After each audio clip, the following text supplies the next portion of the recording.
Ano ni Torres kanina eh, nagreklamo ni Torres eh. Torres. Torres. Okay kanina dito na puputok sa harapan ng bahay nila yung wifi. Ano bumbero?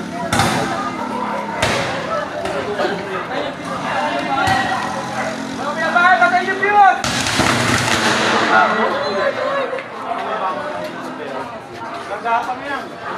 Oo, gagapang yan kasi mahirap yan eh. Abot ko yan.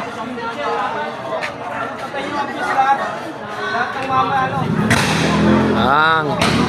Masabog eh. Te. Pagin mo si mama mo. Yan lang yun. Hindi. Dito lang muna kayo. Lala, brownout na to, Nara. Pag gumabot yan dyan, sa poste, brownout na to dito. Gumagapang na eh, no? Kailangan kayo lumapit doon. Okay. Okay. Paano mo ngayon? Ayun ako yung mga policy mo.